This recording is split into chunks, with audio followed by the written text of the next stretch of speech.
Puede que algunos aún no lo sepáis, pero la RAE no ha admitido el lenguaje inclusivo. Si te interesa saber por qué y cómo esto podría cambiar, quédate.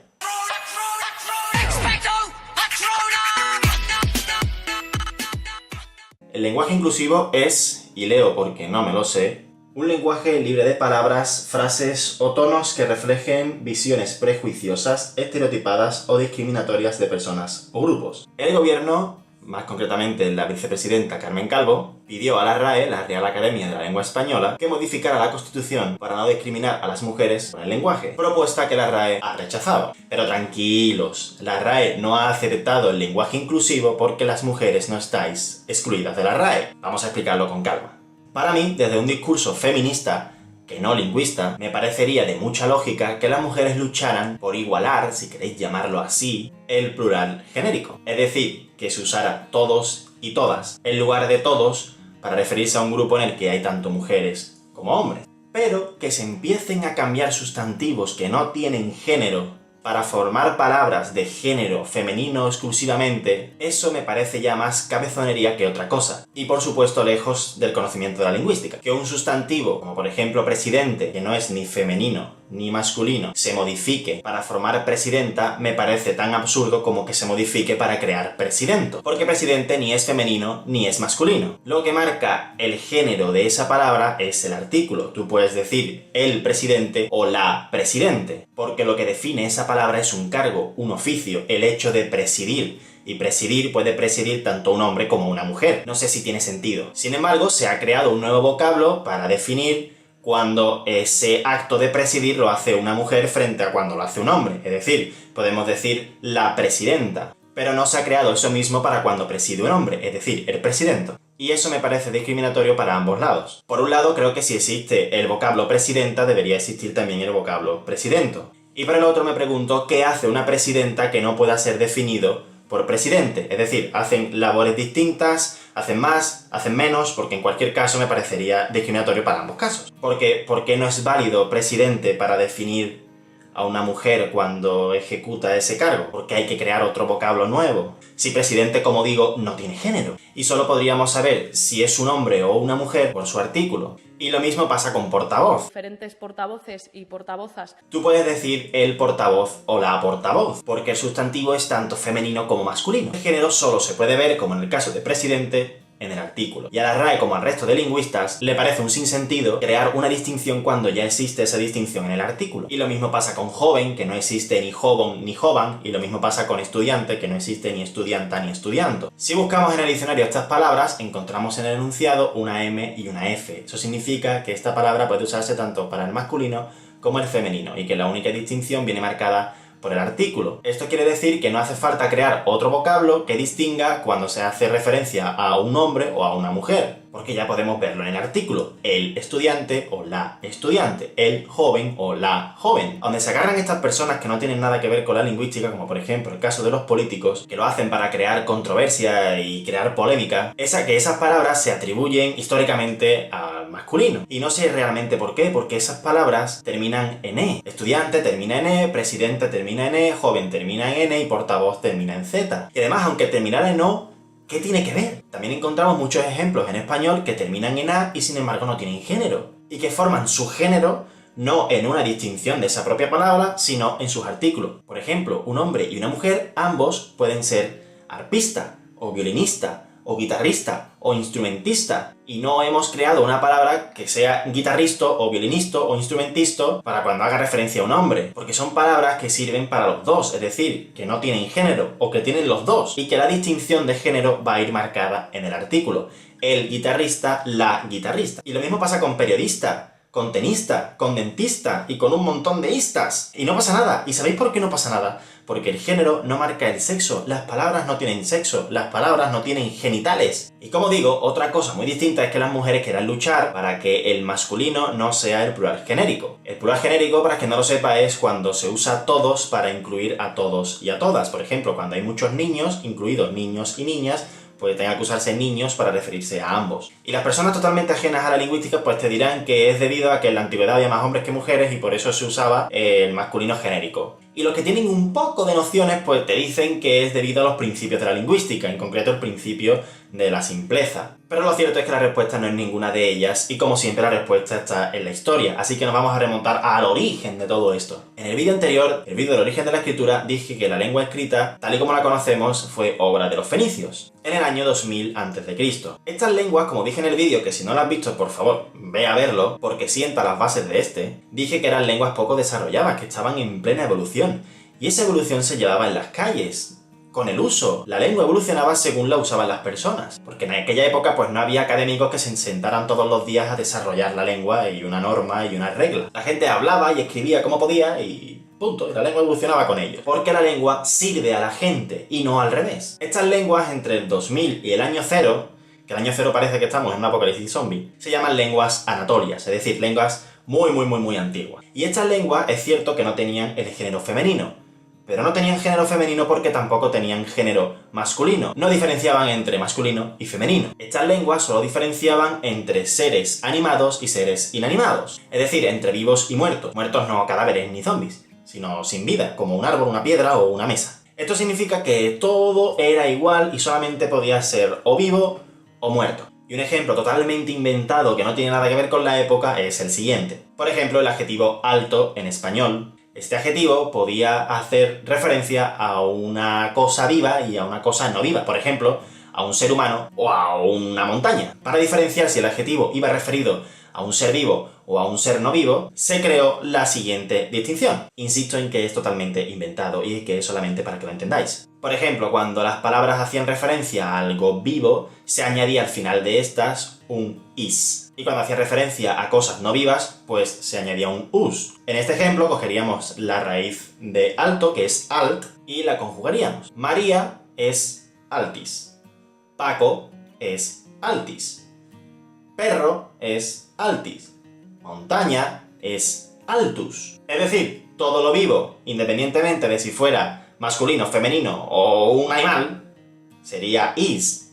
Y todo lo que no tiene vida sería us. Fue en las lenguas indoeuropeas ya después de Cristo. Indoeuropea significa geográficamente desde la India hasta Europa, que como dije en el vídeo anterior, hacia Asia evolucionaron a través de los pictogramas, es decir, hacia la zona indoasiática. Pues como digo, fue en estas lenguas cuando se añadió esa oposición del masculino frente al femenino. Las palabras pasaron de ser únicamente animadas o inanimadas, es decir, vivas o no vivas, a que dentro de las animadas también se pudiera diferenciar entre masculino y femenino. Pero no se creó una diferencia para el masculino, sino que lo que se usaba para diferenciar al animado del inanimado pasó a ser el masculino. Y se creó una oposición, es decir, una característica, un rasgo, que diferenciaba ese animado del inanimado al femenino. Es decir, realmente solo se creó una nueva característica, el femenino. Volvamos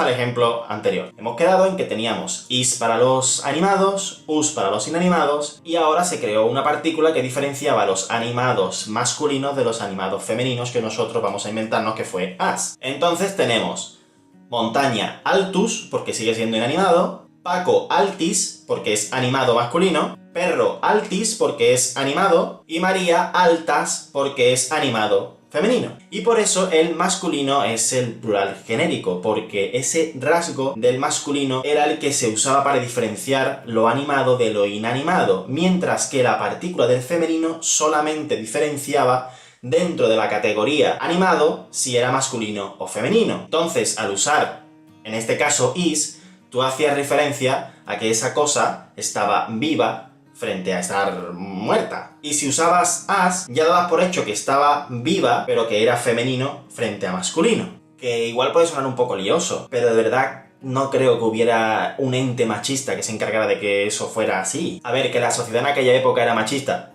Sí, correcto, pues como hasta hace muy poquito, desgraciadamente. Pero que la elección del masculino como genérico es totalmente lingüista. Como digo, simplemente era porque no había un rasgo como masculino. Simplemente lo que se escribía como masculino era la diferencia entre animado e inanimado. Y esa partícula que diferenciaba lo inanimado de lo animado también incluía al femenino. Pero no todas las lenguas hicieron esta distinción. Hay algunas lenguas, como el finés, o el estonio, o el húngaro, donde no hay diferencia de género. Sus diferencias, como digo, se siguen basando en animados o inanimados. Y esto no significa que no diferencien entre el femenino y el masculino. Lo hacen como aquí, por ejemplo, diferenciamos pues el mosquito macho y el mosquito hembra, o la pantera macho, porque no se puede decir pantero, y si dicen mosquita, pues es otro tipo de insecto diferente. O en inglés, por ejemplo, que se usa la palabra male o female para referirse a un género o a otro. Y los ingleses además cuentan con el he y el she. Pero volvamos a lo que afecta a nuestro idioma, que es el español. Como digo, hay que tener en cuenta que en aquella época que estaba minada de guerras y de conflictos, pues la gente no se sentaba cada 2 por 3 para hacer una norma del lenguaje. Y que la lengua pues evolucionaba día a día y se desarrollaba según la hablaban. Según la evolución de las lenguas indoeuropeas, como el griego, el latín o las lenguas romances, las lenguas romances no son las lenguas de los enamorados. Las lenguas romances fueron las lenguas que empezaron a surgir cuando el Imperio Romano echó el cierre. En aquellos sitios donde se hablaba latín, pues se seguía hablando latín. Esto no fue de un día para otro. Pero cuando llegaban otros conquistadores, ese pueblo conquistador traía su propia lengua. Y esa lengua de los conquistadores se mezclaba con la lengua de los conquistados. Esa mezcla de lenguas es la que se llama lenguas romances. Total, que a lo largo de la historia, de las conquistas y de la evolución del lenguaje, esa distinción del 2000 a.C. de las lenguas anatolias entre animados e inanimados, pues se fueron perdiendo. Y hay muchos lingüistas, entre los que me incluyo, que piensan que fue por el principio de la simpleza. Porque, insisto, en una época llena de guerras, en la que la esperanza de vida no superaba los 30 años, y en la que te podías morir de un resfriado, pues la lengua tenía que ser sencilla. Y así las palabras inanimadas o neutras, muy poquito a poco, se fueron asignando a uno de los dos géneros, o bien al masculino o al bien al femenino. ¿Y qué pasó en el español? Pues muchos de esos neutros latinos, que no tenían género,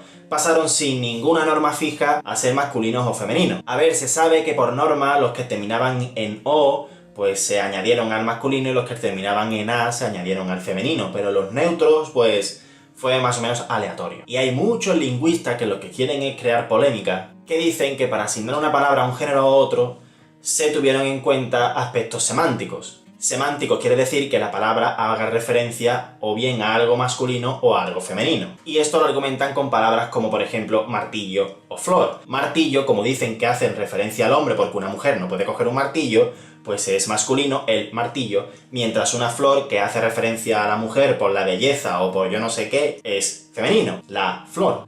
Pero esto no es así y solo tenemos que coger un diccionario para poder desmontar todas estas teorías, que en mi opinión lo único que buscan es crear conflictos entre hombres y mujeres. Y ya estoy muy cansado de que la gente que tiene un poquito de poder en este país nos eche a pelear como si fuéramos sus perros de pelea. Yo me los imagino sentados en sus sofás negros de terciopelo con puros del Caribe, diciendo: ahora vamos a echar a pelear a los hombres y a las mujeres, ahora a las mujeres y a los hombres contra los inmigrantes, ahora a heterosexuales con homosexuales. Y eso lo consiguen manipulando la información e imponiéndonos ideologías para que o pensemos de una manera o pensemos de otra, pero no podamos pensar con un poco de ambas. ¿De verdad pensáis que la mente humana es tan sencilla como para poder catalogarnos como si fuéramos quesitos del Trivial? ¿O somos azules o rojos o verdes o amarillos? Porque yo creo que la mente humana es mucho más compleja que todo eso. Y que podemos ser de un color sin oponernos al otro. Pero claro, esto no interesa. ¿Por qué? Porque entonces las urnas saldrían todos los colores, que es lo que está pasando en estas últimas elecciones. Y ninguno de ellos conseguiría el autoritarismo, es decir, que impusieran su manera de gobernar y su pensamiento. Y como eso ellos lo saben, lo que hacen es crear radicales en todos los colores posibles. O eres radical rojo, o eres radical azul, o eres radical naranja, o eres radical morado, pero no puede ser un mosaico de todos ellos. Y crean sus ideologías en oposición a las otras. Si tú piensas así, yo pienso al contrario, y el que quiera ser como yo tiene que ser opuesto a ti. Y eso está haciendo que hoy en día nos neguemos el saludo con nuestro vecino, con nuestro hermano, con nuestro padre, con nuestra madre y con todo el mundo con el que tenemos al lado. Si no piensas como yo, piensas lo contrario a mí, por lo tanto eres mi enemigo. Que es lo que quieren que pase. Y tenemos que impedir que así sea. Porque si no, siempre ganan los mismos, los de arriba. Total, que después de este discurso que no tenía nada que ver con el vídeo y que ha sido prácticamente improvisado, solamente tenemos que irnos al diccionario para ver que eso no era así. Igual que encontramos martillo en masculino, que para mí ya el simple hecho de que alguien piense que martillo es masculino porque hace referencia al hombre, para mí sí es algo que tenga que hacérselo mirar. Pero bueno, como digo, encontramos martillo que hace supuesta referencia al hombre, es masculino, pero también encontramos barba, guerra o espada que también harían esa referencia al hombre y que son femeninos: la barba, la guerra y la espada. Y por otro lado encontramos el amor, el aroma y el perfume, que harían referencia a la mujer y son masculinas. Pero como digo, todo esto no importa porque el género de las palabras no define su sexo, porque las palabras no tienen sexo, no tienen genitales, no tienen pene ni tienen vagina. Pero como digo, puedo entender que haya mujeres que quieran que ese plural genérico no sea el plural del masculino, sino que se cree un plural genérico nuevo. Y me parece muy bien.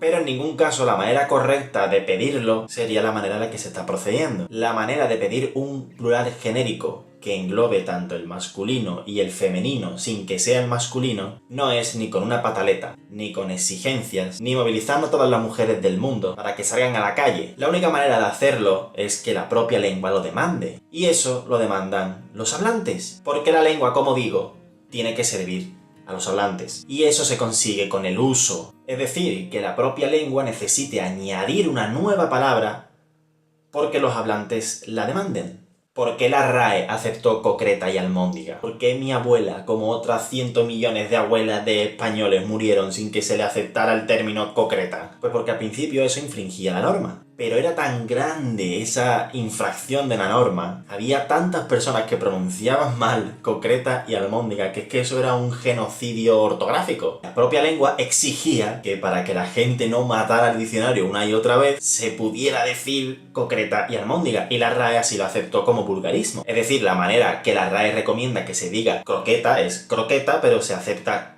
concreta como vulgarismo. ¿O por qué la RAE ha aceptado el término tweet en la última actualización? Pues porque ha dejado de ser una excepción, ha dejado de ser algo que usaban 3, 4 millones de personas, a usarla todo el mundo, a estar en el lenguaje cotidiano. La gente necesitaba, la lengua demandaba una palabra que hiciera referencia a esos mensajes que se hacen a través de la plataforma Twitter. Y la academia pues ha dicho, mira, ahí la tenéis, porque es algo que usáis a menudo, es algo que necesitáis. Para que la RAE se plantee siquiera incluir un plural genérico neutro, la lengua tiene que demandarlo. ¿Y eso cómo se consigue?